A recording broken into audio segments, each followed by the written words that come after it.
Hello, this video will act as a tutorial for an interface that we created to analyze the components of a statically determinate truss. The interface requires a text input file which consists of 8 categories.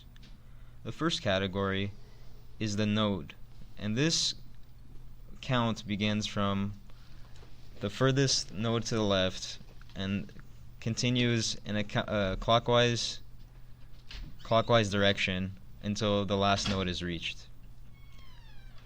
The x and y coordinates are given a value with respect to the first node.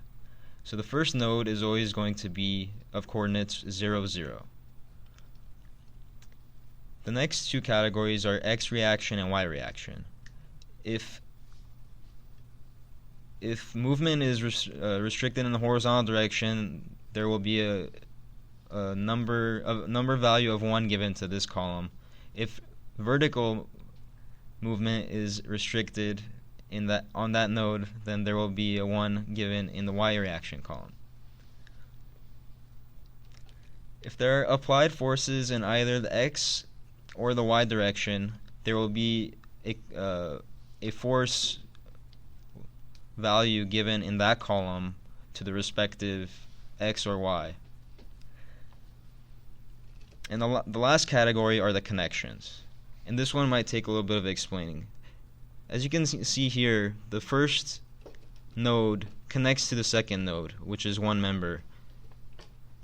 But it also connects to node 5, which makes another member.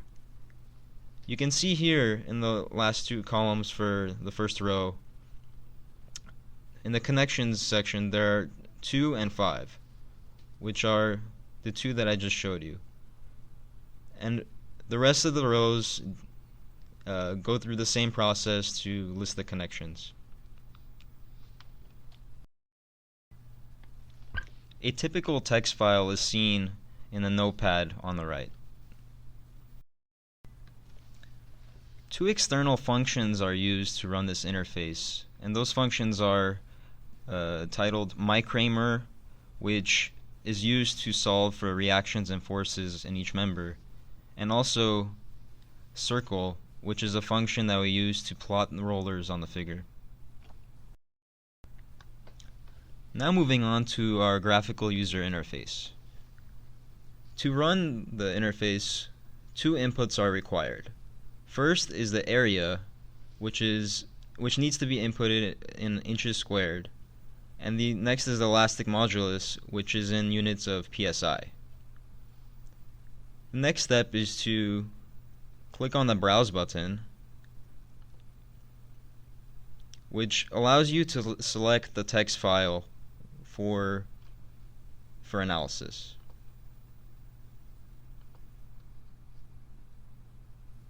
Next, we will press on Evaluate Truss, which should bring up the figures with our results.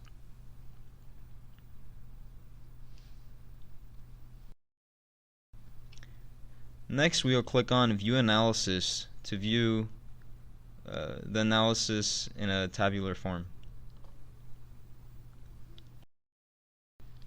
Looking at this analysis file that comes up, you can see 7 columns. The first column gives each member a number. The next 2 columns indicate the nodes that are a part of the member.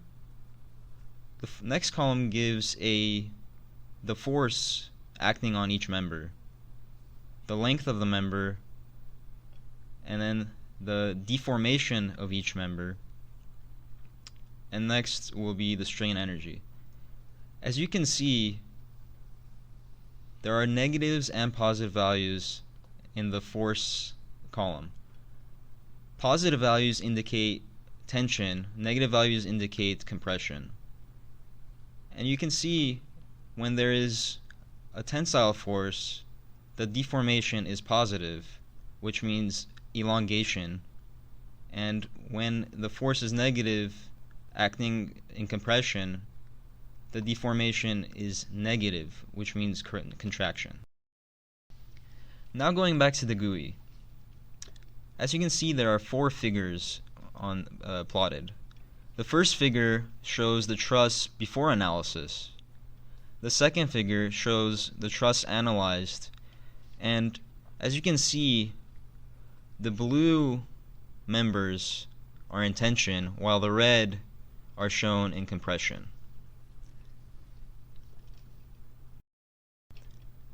The next two figures show the deformation in each member and the strain energy for each member. And when you're finished analyzing this truss and you want to analyze another one, you can hit the reset button. With your GUI script open, you hit the run button and it brings up the GUI again. We've prepared a text file with an indeterminate truss just to show our other function.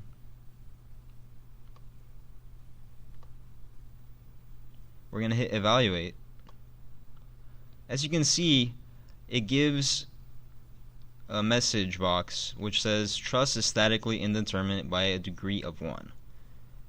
Anytime the truss is deemed statically indeterminate, it calculates by what degree and displays it here. This concludes our tutorial. You can click on the link below to download all files required to run our interface.